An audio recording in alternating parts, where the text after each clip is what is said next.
po sa ating lahat, mapagpalang gabi. Unang-una gusto ko pong pasalamatan syempre ang Team Jomcar, Team EDC na nasa aking channel ngayon, nanonood at sumusubaybay sa aking munting reaction video. So ano nga ba yung gustong ipaamin ni Kalingap Rab kay Jomar, ano? So kung aamin man po si Kalingap Jomar, isa lang po yung alam ko dito na nafo-fall na po siya kay Carla, wala na pong iba.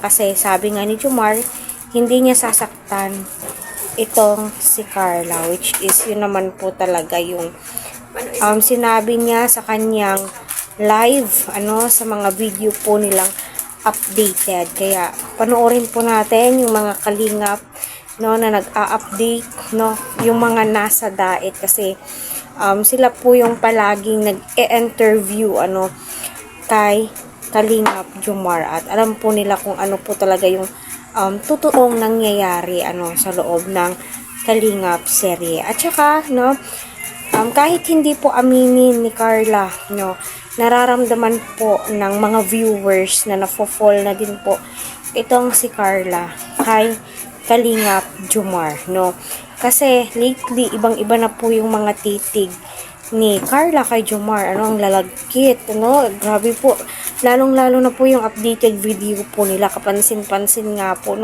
dati ay hindi naman po ganon itong si Carla. So panoorin muna natin tong sinabi ni Kuya Jens.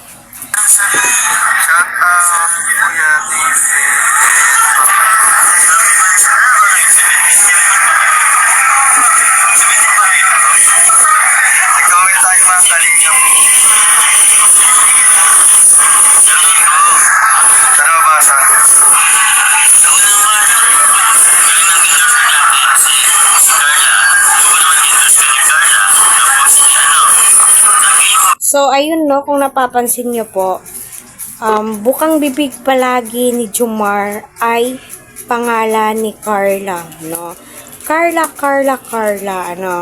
wala pong dapat patunayan si Kuya Jomar. Kung pagpapatunay man lang po na gusto niya or mahal niya itong si Carla, ay halatang-halata naman po sa mga kilos, sa mga tinginan, galawan, yun lahat.